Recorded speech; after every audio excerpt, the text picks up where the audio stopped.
오늘 말씀의 제목을 믿음 없는 것을 도와주소서라는 제목으로 은혜 나누기 원합니다. 한번 따라해 볼까요? 믿음 없는 것을 도와주소서. 할렐루야. 믿음이 없는 것을 도와주소서. 여러분, 지금 전국적으로 물난리로 아파하고 있습니다. 정말 말할 수 없는 그런 탄식이죠. 참 안타깝습니다. 얼마나 마음이 아픈지. 자연의 힘이 얼마나 크고 놀라운지 우리는 이번 재난을 통해서도 또 볼 수 있는 것 같습니다.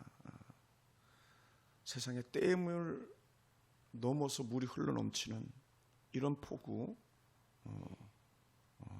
상상을 초월합니다. 약 6개월 동안 내려야 될 비가 단 몇 시간 만에 다 내려버리는 이런 재난은 정말 두 번 다시 있지 않았으면 좋겠습니다. 속히 재난의 문제들이 잘 해결되고 지역마다 다시 복구되는 그런 소식이 들려지기 원하고, 기회가 되면 이런 재난에 우리도 후에 재정적으로 또 기금을 모금할 때에 담은 십시일반이라도 조금씩이라도 후원해서 작은 씨앗들이 되기를 주님으로 축원합니다. 우리는 매일 그러다 보니까요, 하나님의 은혜가 필요한 사람들이고 하나님의 돌보심, 하나님의 지키심이 필요한 그런 사람들인 것 같습니다. 그러다 보니까 드는 생각이 뭔가, 오늘 우리가 이 자리에 있는 것이 하나님의 은혜다라는 거예요. 아멘. 오늘 이 자리에 있는 게 은혜예요. 이 자리에 있는 것이 은혜입니다. 매일 우리가 보고 듣는 성경의 기적들을 통해서 우리는 믿음을 드러내 보이는 것입니다. 성경 속에서 일어나는 기적들과 그 어떤 것들을 우리가 살펴볼 때마다 우리는 전부 과학적이거나 이성적으로 접근해서 이해하려고 한다면 우리는 성경을 단 한 페이지도 넘길 수 없을 것입니다. 왜냐하면 성경은 과학적으로 증명할 수 있는 것들도 있지만 도무지 과학으로 증명되지 못하는 것들이 있기 때문에 그렇습니다. 그래서 우리는 하나님에 대한 전적 믿음, 전적 신뢰가 필요하지 우리의 계산법이 아닌 것을 꼭 기억했으면 좋겠습니다. 그러다 보니까 미라클, 하나님의 기적 속에 살았던 사람들이 참 많이 있어요. 그 대표적인 예가 우리가 잘 아는 아브라함 할아버지, 100세 할아버지가 경수가 그친 부인에게서, 그것도 나이가 90이나 된 그런 부인에게서 아이를 출산한다, 약속을 묻고 그것을 기대한다, 이 자체가 절대적인 믿음이고, 그렇게 아이가 나오는 것 자체가 성경 속에서는 하나님의 개입하심이 이루어질 수 없는 거기 때문에 우리 이렇게 말할 수도 있을 것 같아요. 아브라함이 아이를 낳는 것, 이삭을 품에 안는 것은 하나님께서 이끄신 기적이다라고 이렇게 볼 수 있는 것 같습니다. 또한 하나님의 부름을 받은 기도원이 민족을 구원해야 되는데 일꾼으로 쓰임 받을 때에 하나님께서 나에게 기적을 보여주지 않으면 나는 이 일을 감당할 수 없을 것입니다 라고 고백하면서 양털에 대한 것을 가지고 하나님과 실갱을 벌입니다. 이슬이 내릴 때에 한 번은 양털에만 이슬이 내리게 하고, 또 다른 한 번은 양털에는 뽀송뽀송하고 양털 주변 땅은 이슬이 내리게 하는 그런 일들을 하나님께 기도원은 요구했었습니다. 그런데 하나님은 기가 막히게 그렇게 기도원의 기도대로 양털에만 이슬이 내리기도 하고 양털 밖에 땅에만 이슬이 내리기도 하는 그런 일들을 행하셨습니다. 그러니 바다의 모래처럼 많은 그 수많은 미디안 군대들을 불과 300명을 가지고 이겨낼 수 있는 그런 역사들이 일어나는 것이죠. 하나님의 방법이 아니면 절대로 이길 수 없는 그런 전쟁들이고 하나님의 방법으로 이겨낸 줄 믿습니다. 또한 한 어린 소년이 만군의 하나님 여호와 이름으로 나가지 않았다면 결코 적장, 그것도 싸움을 돕고는 자라고 말하는 네피림의 후손처럼 여겨지는 그 골리앗을 이길 수가 없었을 것입니다. 그렇게 돌 하나를 던졌더니 정확하게 툭을 쓴 사이 미간에 꽂히는, 이거는 하나님이 하지 않으면 결코 일어날 수 없는 것이죠. 어떤 사람들은 그것을 우연이라고 말할 수도 있겠지만 그러나 그 우연조차도 개입하시는 하나님이기 때문에 그렇습니다. 왜 우연이라고 말하냐? 보아스의 밭에서 룻이 보아스를 만나는 것은 우연이라고 평가했었습니다. 그러나 하나님 그 우연 중에 계속적으로 역사하셔서 다윗 가문을 이어가는 것이거든요. 여러분, 만군의 하나님 여호와 이름으로 나갈 때 우리 모든 것이 가능한 줄 믿습니다. 그 기적적인 역사 속에 오늘 우리가 함께 거하는 줄로 믿습니다. 예수님이 나병 환자 10명의 외침을 들으시고 가서 너희가 제사장의 몸을 보이라 하고 그 말씀을 듣고 가는 그 나병 환자들이나 그냥 가라고 말씀하는 예수님이나 사실 보통이 아닌 거죠. 예수님께서 어른한테 주신 것도 아니고 예수님께서 고쳐주신 것도 아니고 야 너희 몸을 제사장에 보이라 이렇게 했을 때에 그 말씀 한마디만 믿고 제사장으로 갔던 그것도 한 사람도 아니고 두 사람도 아니고 세 사람도 아닌 10사람이 가다가 그것도 길을 가다 다 나아버리는 이게요 하나님이 아니면 누가 하겠습니까? 이건 우리는 이성적으로는 도무지 이해할 수 없는 그런 일들입니다. 이런 다양한 기적들의 공통점이 뭘까 이렇게 한번 묵상해 봅니다. 그것은요 저는 이렇게 평가하고 싶었어요. 한결같은 그들의 믿음이었다라고요. 할렐루야. 그래서 모든 기적들은 믿음이 동반되어지고 모든 기적의 중심에는 하나님의 역사가 나타나는 줄 믿습니다. 할렐루야. 할렐루야. 그래서 하나님을 믿고 기대했다는 데에 기대함으로 그 은혜들이 나타난 줄 믿습니다. 아브라함의 불신앙, 사라의 불신앙이 신앙으로 바뀔 때 하나님의 기적이 진행된 거예요. 왜냐하면 처음부터 아브라함이 믿었지 않았어요. 처음부터 사라가 믿지 않았잖아요. 그러니까는 그 실패했던 가정에 다시 믿음을 회복하는 순간 역사가 일어났었고, 기도는 민족적 구원 사명을 감당하기 위해서 하나님과 딜을 할 때에 하나님께서는 그를 들어 쓰시는 역사가 나타났던 것이고, 우리가 잘 아는 다윗은요 늘 하나님이 자신과 함께하고 있다는 영적 확신이 없었는데 그 확신에 대한 증명이 바로 골리앗 앞에서 드러난 거죠. 할렐루야. 그전에는 혼자 가지고 있는 신앙이었었잖아요. 그전에는 물론 뭐 사자를 때려 눕히고 했던 그런 일들도 있다고 고백합니다. 곰의 발톱에서 그 어린 양들을 건져낸 적도 있습니다. 그럴 때만 하나님께서 함께 하셨다 했는데 만천하에 그것이 증명되어진 것은요 골리앗 장수 앞에서, 형과 사울 왕 앞에서 그것이 증명되어진 것이죠. 사랑하는 성도 여러분, 10명의 나병 환자는 예수님의 말씀을 그대로 믿었기 때문에 제사장에게 달려갈 수 있었고, 제사장을 가다가 그들이 몸이 나은 것, 그것은 전부 믿음이었습니다.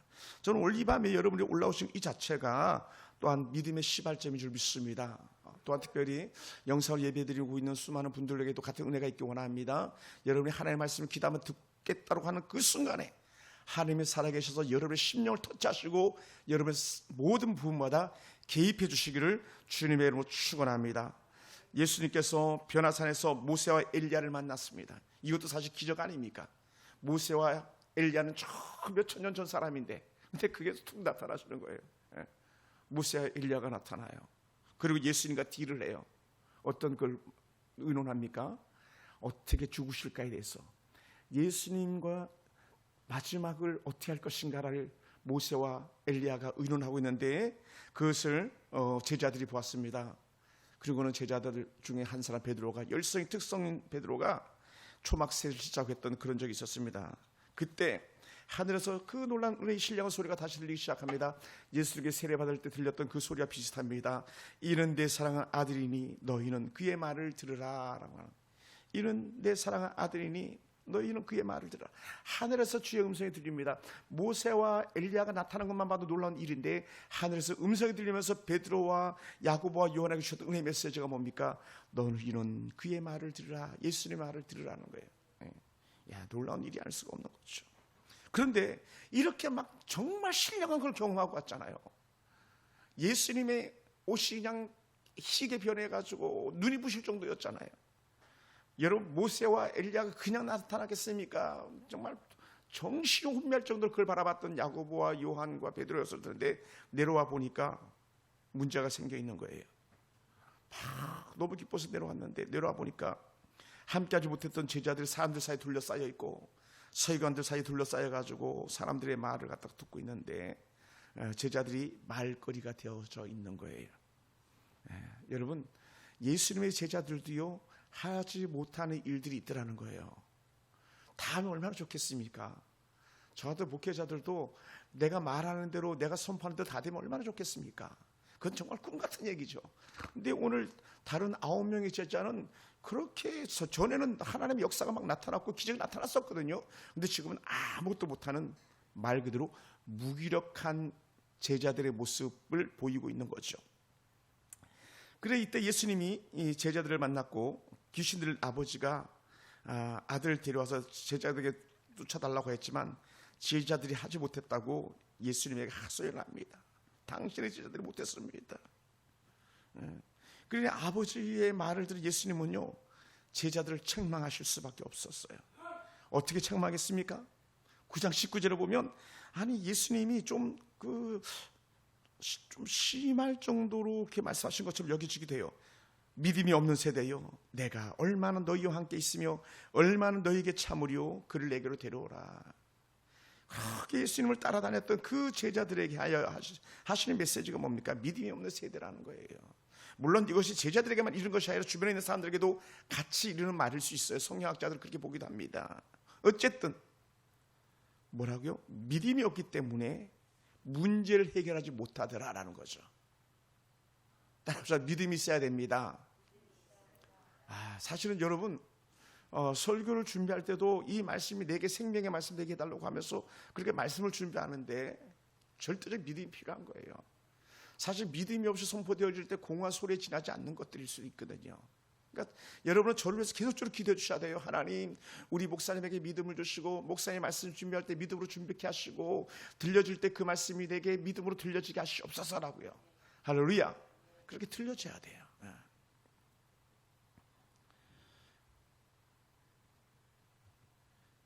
예수님은 제자들이나 서기관들을 보시면서 믿음이 없는 세대라고 그렇게 책망하셨습니다.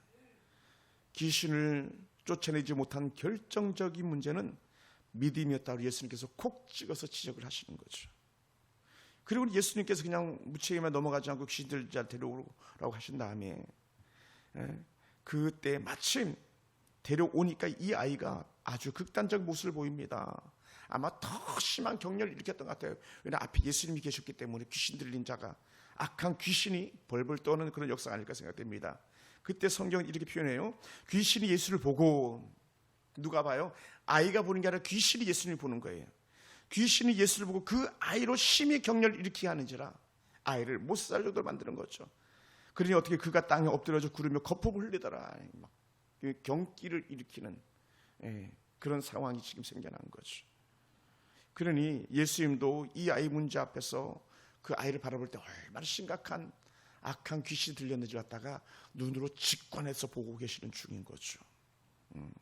그리고 주님께서 이런 아이의 연약한 모습을 볼 때 얼마나 마음이 아프셨겠습니까? 그래서 예수님께서는 그 아이의 아버지의 마음을 이해하기로 하려고 하시는 듯 이렇게 물어봅니다. 언제부터 이렇게 되었느냐? 우리가 읽은 본문 중에 뭐라고 말합니까? 어릴 때부터는이다. 그러니까 이게 귀신에 사로잡혀가지고 오랜 세월을 지나오는 거예요. 악한 사단에 개입해가지고 오랜 세월을. 그러니 그런 모습을 바라본 예수님께서 얼마나 안타까우셨겠습니까? 이런 모습을 우리가 이렇게 다시 한번 가만히 살펴보게 됩니다. 참으로 안타까움을 금할 수가 없습니다.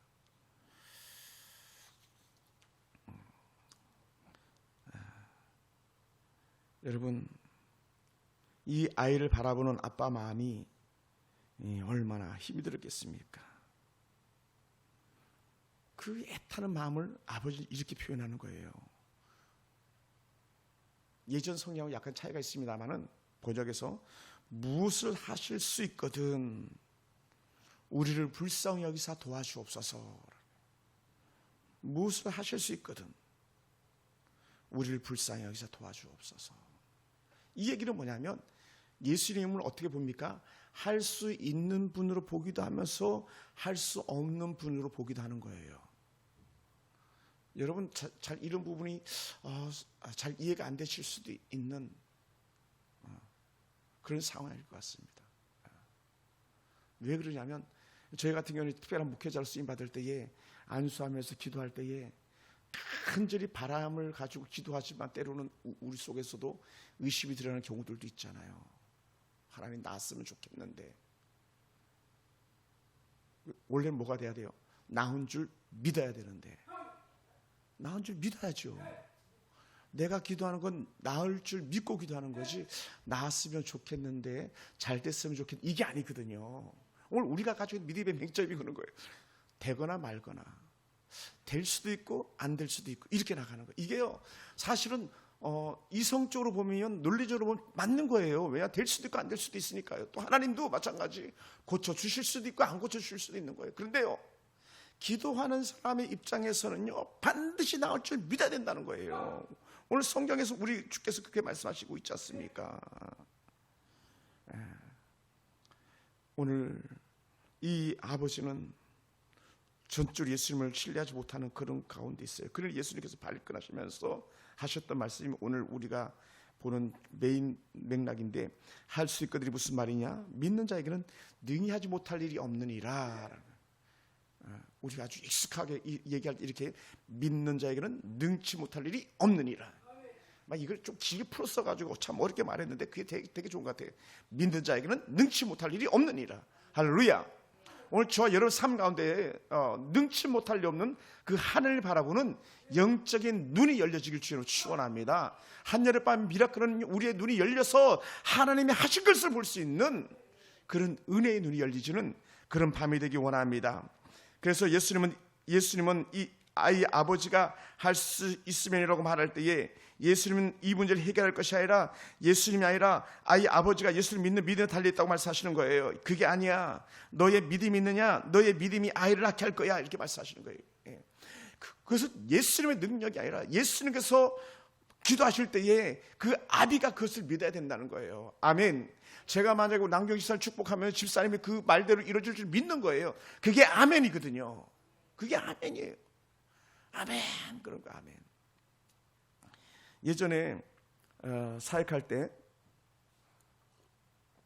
신방을 다니면서 막 이렇게 그 한 가정을 해서 마지막에 이제 예배 마치고 막 축복기도 해주잖아. 그러면 신방 받는 가정이 아멘 아멘 해야 되는데, 신방 받는 가정 입을 꾹 다물고 옆에 있는 사람이 아멘 아멘 아멘 막 하는 거예요. 그러니까는 아주 그냥 은혜 넘치는 어느 권사님이 입 다물어. 네가 아멘 해야지. 네가 아멘 해야지. 김지사가 아멘 해야지. 옆에 있는 사람들은요, 아멘 아멘 하는데 정작 기도 받는 사람은 입을 꾹 다물고 있는 거예요. 그러다가 제가 예전에 한번 소개한 적이 있습니다만은, 그러다가 옆에 사람이 막 그 설교했던 목사님 축복을 하는데 옆에 있는 사람이 아멘 아멘 한 거예요.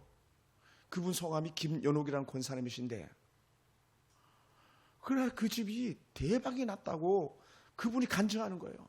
목사님이 그때 말씀하실 때에 우리 기업의 축복인 줄 믿었습니다. 제가 그분 그 공장도 제가 막 가고 그랬었거든요. 그 후에 이제 김연옥 권사님 전도사님 사역자가 됐는데 그런 고백을 하는 거예요.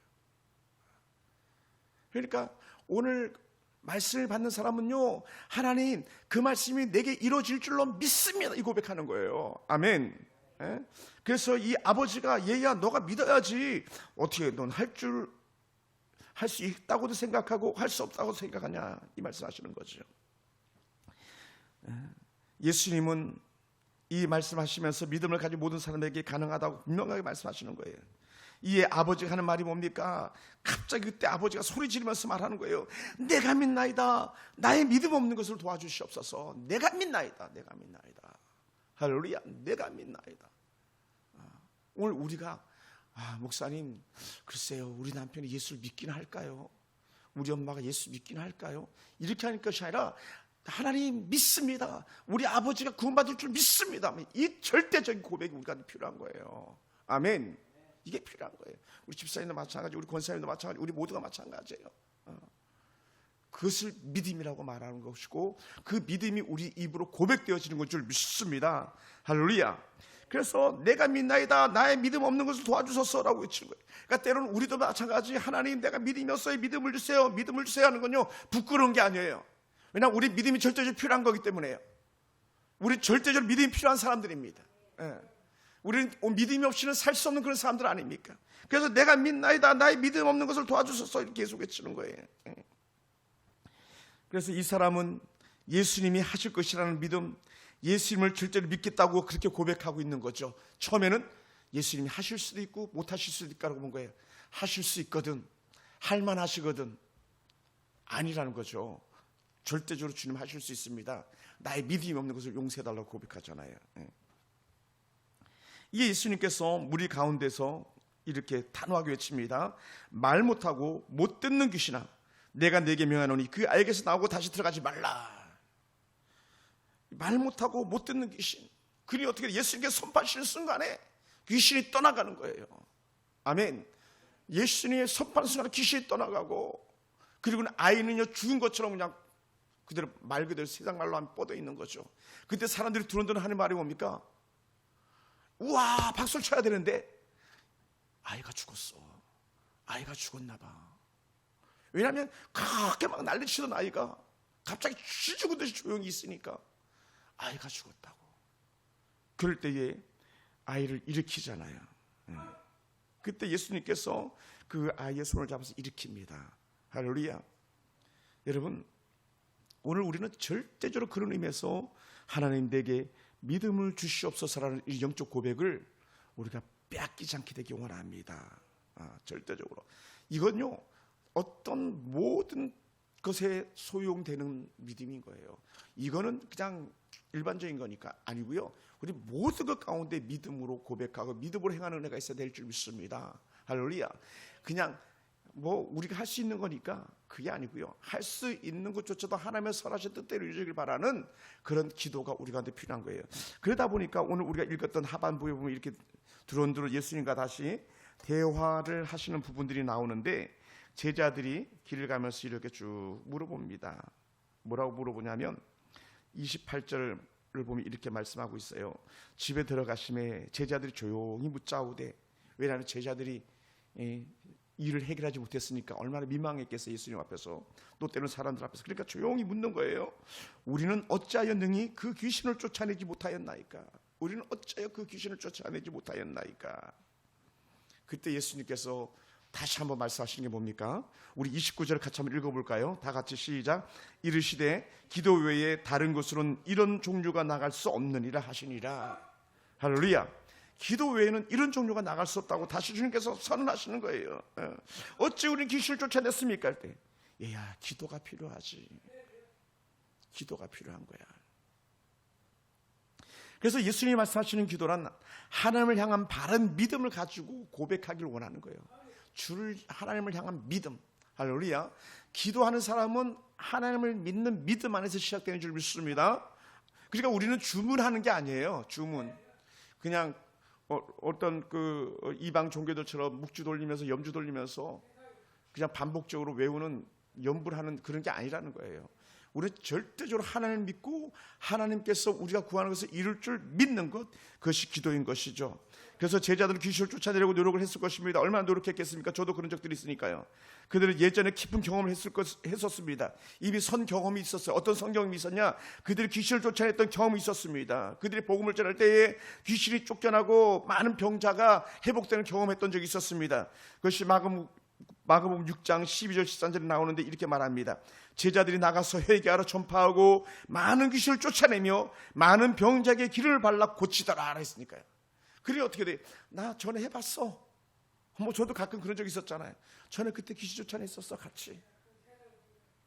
근데 어떻게 해요? 저는 기억해야 될 게 있어요. 따라해 봅시다. 믿음은 지금이야. 지금 믿음이 필요한 거예요. 전에 했던 게 아니고 지금 믿음이 필요한 거예요. 전의 경험이 아니라 지금이 필요한 거예요. 지금. 오늘 제자들은요, 전에 막 12명 제자 파송했잖아요. 예수님께서 후에 70인 제자도 파송했던 적이 있었잖아요. 막 하늘에서 별이 떨어지고 막 생 난리 났다고 막 그랬던 고백도 있었잖아요. 얼마나 놀라웠겠습니까? 성경을 보다 보면 많은 병자에게 기름을 발라 고쳤다 그러잖아요. 막 기름을 발라서 고쳤다. 지금은 아닙니다만 예전에 그 유명한 교회 3.1교회 어느 목사님께서 금요 기도를 하면서 정말 사람들에게 막 기름 바르게 했었대요. 그런 병낫길 막 구했었대요. 어떤 기름을 발랐는지 모르겠지만 뭐라고요? 성경대로 해보고자 했던 그 목사님 뜨거운 열망이 결국은 교회를요, 우리나라에서 대표 교회로 부흥시키는 그런 촉매제가 됐었습니다. 말씀대로 될 줄 믿는 거, 기도대로 될 줄 믿는 거. 물론 그것이 오늘날 사람들 생각에는 그건 성경 속에 나오는 일이지 우리가 굳이 그럴 이유가 있겠어라고 말할 수도 있을지 모르겠습니다만은 그 당시 목사님에게는 그렇게 적용하지 않았던 것이죠. 물론 그게 옳다 그러다 저는 평가하지 않겠습니다만은 오늘 주께서는 분명하게 그렇게 예전에 제자들이 했던 것을 성경에서 증언하고 있습니다. 그리고 이번에 이 환자도 아주 쉽게 생각했을지도 모릅니다. 자신의 생각과 달리 그러나 문제는 해결되지 못했었고 사람들 앞에서 완전히 망신스러운 마음 드러날 뿐이었던 것이죠. 왜 그랬습니까? 믿음이 없이 기도했던 것, 아버지도 믿지 않았고 기도하는 제자들도 믿지 않았으니 문제는 해결될 수가 없었던 거죠. 사실은 이렇게 설교하지만 저 역시도 정말 쉽지 않은 그런 말씀이에요. 왜요? 1차적으로 나부터 믿음이 있어야 되니까요. 나부터 전적으로 나도 하나님 믿습니다 하는 그런 신앙의 고백이 꼭 필요하거든요. 저는 오늘 여러분의 가정과 우리 교회에 하나님의 개입이 있길 간절히 바랍니다만은 그 고백이 있게 되기 원합니다. 할렐루야. 여러분, 그래서 우리는 믿음이 있느냐? 그럼 기도하라. 또 기도하느냐? 그러면 믿음으로 기도하라. 이 말을 하고 싶은 거예요. 한번 따라 봅시다. 믿음으로 기도하자. 믿음으로 기도하자. 아멘. 그러면 나는 기도한다. 나는 믿음으로 기도한다. 이것이 여러분에게 증거가 되길 주는 축원합니다. 할렐루야. 여러분, 여담입니다만 생각해 보세요. 지난주에도 두 분이 등록을 했잖아요. 어쨌든 새 가족들 오셨잖아요. 왜 왔어요? 목적이 있잖아요. 우리 기도에 그 제목이 있었잖아요. 하나님 70명 예배자 보내달라고. 70명의 예배자. 예전에 제가 수서에 사역할 때는요, 110명이 넘으면 운영위원들이 모여서 회식을 했어요. 120명이 모이면 또 회식을 했어요. 130명이 모이면 또 회식을 했어요. 근데 이게요, 막 쑥쑥쑥쑥 늘어가는 거예요. 그래가지고 180명까지 이렇게 예배자가 늘어나는 것을 제가 경험했었습니다. 그래 신나는 거죠. 신나는 거예요. 왜냐하면 자고 나면 막 교회가 부흥됐으니까요. 그때 같이 사역했던 분이 누구냐면 각각 우리 교회에 왔던 윤요한 목사님이었었어요. 둘이 정말 정신없이 교회를 위해서 전도를 하고 했었거든요. 오늘 우리 가운데도 그런 은혜가 있어지기 원해요. 만약에 우리 남경 집사님, 목사님, 우리 교회가 70명 차는 날에 내가 밥을 쏘겠습니다. 그렇게 기도하면 기대가 되는 거예요. 아멘. 그죠? 얼마나 되겠어요? 운영위원 몇 명 안 돼요, 집사님. 그럼 우리 기대하는 거야. 하나 70명 보내주시옵소서. 남경 집사님 밥을 쏘는 날입니다. 막 기대가 있는 거예요. 놀란 거잖아요. 사랑하는 성도 여러분, 우리가 문제를 만나거나 세상의 도전을 받을 수 있습니다. 우리도 제자들과 같은 문제는 아닐지라도 하나님의 전적인 은혜가 필요한 일들이 수도 없이 놓여 있는 거죠. 주님은 문제 앞에 무기력한 존재로 남는 것을 원하지 않습니다. 왜냐하면 주님은 우리가 능력 있는 삶을 살기 원하시고요, 우리에게 주어진 사명을 감당하기를 원하시기 때문에 그렇습니다. 그래서 우리가 기도하는 순간에 하나님의 사명 감당할 수 있는 믿음을 줄 것이고, 우리가 믿음으로 기도하는 순간에 저와 여러분이 하나님의 사람다운 모습으로 쓰임받는 그런 은혜가 나타날 줄 믿습니다. 할렐루야. 우리는 세상을 변화시키기보다 사람들 둘러싸여서 무기력한 모습을 볼 때가 얼마나 많았습니까? 그러나 오늘 우리가 10번의 미라클을 지나가면서 하나님, 나도 이제 믿음 있는 자의 모습, 능력 있는 자의 모습을 살기 원합니다. 세상에서 당했던 조롱거리가 아니라 이제는 세상에서 칭송 듣는, 지난 주일 오후 말씀처럼 칭찬 듣는 그리스도인, 그 사람 진짜 예수 믿는 사람이더라고, 이렇게 칭찬 듣는 하나님의 은혜 증거가 여러분 가운데 있는 그런 성도 되기를 원합니다. 아버지는 제자들도 못해서 예수님도 기대하지 않았었습니다만은 오늘 저와 여러분을 바라볼 때에 우리 권사님 기도를 기대합니다. 우리 사모님 기도를 기대합니다. 우리 목사님 기도를 기대합니다. 우리 집사님들의 기도의 응답의 역사 나타날 줄 믿습니다. 고백하면서 기도 제목을 툭툭 우리에게 부탁할 때에 기도하겠습니다. 이 고백할 때에 그 여러분의 기도가 또 저가 또 하나님 앞에 올리는 기도들이 응답을 역사하기를 간절히 축원해 봅니다. 할렐루야. 그러므로 사랑하는 성도 여러분, 우리는 모두 기도하는 사람들입니다. 하지만 기도하는데 믿지 않는 기도자의 모습이 알런지 다시 한번 돌아보면서 하나님, 내가 믿음으로 기도하게 하셔서, 믿고 기도하게 하셔서 이렇게 고백하기를 원하면서요, 아주 쉬운 어린아이 예화 하나만 말씀드리고 말씀을 마무리하겠습니다. 여러분, 만약에요 비가 오기를 기도했다면 해가 쨍쨍 비칠지라도 뭐를 가지고 나갑니까? 뭐를 가지고 나가요? 비가 오기를 기도했다면 우산을 들고 나가는 거예요. 반면에 비가 그치기를 간절히 원했다면 소낙비가 쏟아지는 한이 있더라도 우리는 어떻게 돼? 우산을 두고 나갈 수 있는 것이 믿음이라고 말해요. 그러니까 소그룹에서 막 열심히 기도하는데 비가 오게 해달라고 막 기도하는데 다른 사람들 어른들은 그냥 나가는데 한 아이만 우산 어딨지 막 챙기더라는 거예요. 그러니까 진짜 믿음으로 기도하는 사람은 그 어린아이 혼자라고 하는 그런 오래전 예화가 이렇게 생각이 났습니다. 사랑하는 성도 여러분, 오늘 우리는 어떤지 모르겠습니다. 우리는 기도하면서 여전히 염려 보따리를 안고 돌아갈 때가 얼마나 많이 있습니까? 또 우리가 기도하면서도 말에서 드러나는 행동, 말에서 드러나는 열매들이 불신앙일 때가 얼마나 많습니까? 그럴 때마다 우리는 입에 자크를 채우고 하나님 하실 것을 기대하는 그런 믿음의 사람들이 되길 원합니다. 할렐루야. 그러므로 기도에 대한 가장 좋은 은혜의 말씀 중에 하나가 이거예요. 이미 받은 줄로 믿고 구하라. 아멘. 이미 받은 줄로 믿고 구하는 것, 그것이 오늘 우리들의 모습이 되기를 주님의 이름으로 축원합니다. 기도하겠습니다.